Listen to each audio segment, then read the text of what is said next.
Hi friends, అందరికీ నమస్కారం. ఇప్పుడే అందిన వార్త. ఈపీఎఫ్ఓ ఉద్యోగులకు కేంద్రం శుభవార్త. ప్రతి నెల అకౌంట్లో రూపాయలు 2000 జమ. ఇక ఈ వీడియోని పూర్తి సమగ్రమైన సమాచారం కూలంకషంగా తెలుసుకునే ప్రయత్నం అయితే చేద్దాం. ఇక ఎవరైతే మన ఛానల్ని మొదటిసారి చూస్తున్నారో ప్రతి ఒక్కరూ లైక్ చేయండి ఫ్రెండ్స్. అదేవిధంగా మీ బంధుమిత్రులందరికీ కూడా ఈ సమాచారం చేరవేయండి. ప్రతి ఒక్కరూ కామెంట్ చేయండి. ఇక మర్చిపోకుండా మన ఛానల్ని సబ్స్క్రైబ్ చేసుకోండి. ఇక ఈరోజు వీడియోని ముఖ్యమైన సమాచారం అయితే ఆలస్యం చేయకుండా వెళ్ళినట్లయితే, ఇక మీకు పిఎఫ్ అకౌంట్ ఉందా? అయితే కేంద్ర ప్రభుత్వం మీకు అనేక ప్రయోజనాలు అందిస్తుందని కూడా తెలుస్తుంది. ఇక పిఎఫ్ బ్యాలెన్స్పై వడ్డీ అందిస్తుండగా ప్రస్తుతం గత ఆర్థిక సంవత్సరానికి సంబంధించిన వడ్డీ జమ చేస్తుందని కూడా తెలుస్తుంది. ఇక ఈ నెల 15వ తేదీలోగా అర్హులైన ఖాతాదారులందరికీ వడ్డీని అకౌంట్లలో వేయనుందని కూడా పేర్కొనవచ్చు. ఇక ఇప్పటికే పలువురు ఖాతాల్లో వడ్డీ జమ అయ్యిందని కూడా తెలుస్తుంది.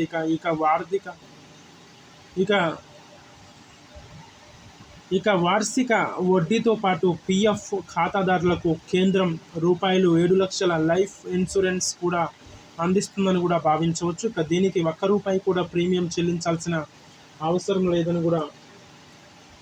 లేదు. ఒకవేళ ఉద్యోగంలో ఉన్నప్పుడు మీరు మరణిస్తే నామినీకి ₹7 లక్షలు అందిస్తారని కూడా చెప్పుకోవడంలో ఎలాంటి నిస్సందేహం లేదని కూడా పేర్కొనవచ్చు. ఇక దీంతో పాటు పిఎఫ్ అకౌంట్ ఉన్న వారికి రిటైర్మెంట్ తర్వాత నెలవారీ పెన్షన్ సౌకర్యం కూడా కేంద్రం అందిస్తుందని కూడా తెలుస్తుంది. ఇక 50 ఏళ్ల తర్వాత ప్రతి నెల మీ అకౌంట్లో ఈ పెన్షన్ జమ చేస్తారని కూడా పేర్కొనవచ్చు. ఇక అయితే ఇందుకు కొన్ని నిబంధనలు ఉన్నాయి. ఇక పెన్షన్ అందుకోవాలంటే అర్హతలు ఏంటి అనే విషయాలు ఇప్పుడు పూర్తిగా తెలుసుకుందాం. ఇక కేంద్ర కార్మిక ఉపాధి మంత్రిత్వ శాఖ జూన్ 29న ఉద్యోగుల పెన్షన్ పథకం ఈపీఎస్ 2026ను నోటిఫై చేస్తుందని కూడా చెప్పుకోవడంలో ఎలాంటి నిస్సందేహం లేదని కూడా పేర్కొనవచ్చు. ఇక ఈపీఎస్ 1971 స్థానంలో దీనిని తీసుకొచ్చిందని కూడా తెలుస్తుంది. ఇక నెలవారీ పెన్షన్ లెక్కింపు కనీసం 10 సంవత్సరాల సర్వీస్ పీరియడ్ నిబంధనల్లో ఎలాంటి మార్పు లేదని కూడా తెలుస్తుంది. ఇక నెలవారీ పెన్షన్ పొందాలంటే 10 సంవత్సరాల సర్వీస్ తప్పనిసరిగా భావించవచ్చు. అప్పుడే 58 ఏళ్ళు నిండిన తర్వాత నెలవారీ పెన్షన్ పొందవచ్చని కూడా పేర్కొనవచ్చు. అయితే 50 ఏళ్ళు నిండిన తర్వాత కూడా ముందస్తు పెన్షన్ పొందవచ్చని కూడా తెలుస్తుంది. కానీ పెన్షన్ తక్కువగా అందుతుందని కూడా భావించవచ్చు. ఇక అయితే 10 ఏళ్ల సర్వీస్ పూర్తి చేయని వారు నెలవారీ పెన్షన్ పొందేందుకు అర్హులు కారని కూడా తెలుస్తుంది. అటువంటి సందర్భాల్లో 2 మార్గాలు ఉన్నాయి. ఒకటి, మీరు ఈపీఎస్ నిధులను ఉపసంహరించుకోవచ్చు. ఇక రెండో ఆప్షన్ వచ్చి మీ సర్వీస్ కాలాన్ని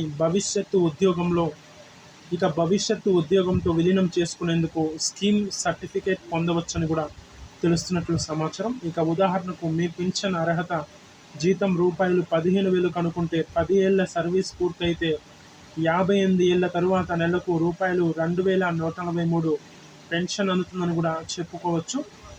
ఇక 20 ఏళ్ళు సర్వీస్ పూర్తయితే ₹4,286 లభిస్తుందని కూడా చెప్పుకోవడంలో ఎలాంటి నిస్సందేహం లేదని కూడా తెలుస్తుంది. ఇక 35 సంవత్సరాల సర్వీస్ చేస్తే నెలకు ₹7,500 పెన్షన్ను పొందవచ్చు. ఇక సర్వీస్ కాలం ఎంత ఎక్కువగా ఉంటే పెన్షన్ అంత ఎక్కువగా ఉంటుందని కూడా తెలుస్తుంది. ఇక మీకు జీవితాంతం ఈ పెన్షన్ లభిస్తుంది. ఇక మీరు చనిపోతే నామినీకి అందిస్తారని కూడా చెప్పుకోవడంలో ఎలాంటి నిస్సందేహం లేదని కూడా తెలుస్తున్నట్లు కూడా సమాచారం.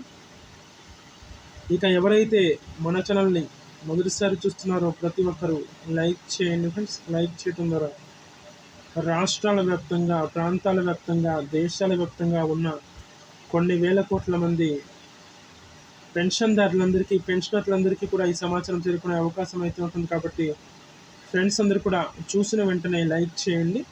అదేవిధంగా మీ స్నేహితులకి, బంధువులకి, ఇరుగు పొరుగు వారికి, శ్రేయోభిలాషులకు, మిత్రులందరికీ కూడా ఈ సమాచారం చేరవేయండి. అదేవిధంగా ప్రతి ఒక్కరూ కామెంట్ చేయండి. ఇక మర్చిపోకుండా మన ఛానల్ని సబ్స్క్రైబ్ చేసుకోండి. సబ్స్క్రైబ్ చేసుకొని బెల్ ఐకాన్ని యాక్టివేట్లో ఉంచినట్లయితే ప్రభుత్వాలు తీసుకొచ్చే ముఖ్యమైన సమాచారం ఎప్పటికప్పుడు, గవర్నమెంట్ నుంచి వచ్చే ముఖ్యమైన సమాచారం ఎప్పటికప్పుడు వీడియో రూపంలో కానీ లేదా నోటిఫికేషన్ రూపంలో కానీ రావటం అనేది జరుగుతుంది. కావున ఫ్రెండ్స్ అందరూ కూడా చూసినట్లు వెళ్ళిపోకుండా చూసిన వెంటనే ప్రతి ఒక్కరు కూడా మన ఛానల్ని సబ్స్క్రైబ్ చేసుకోగలరని కోరుకుంటున్నాను.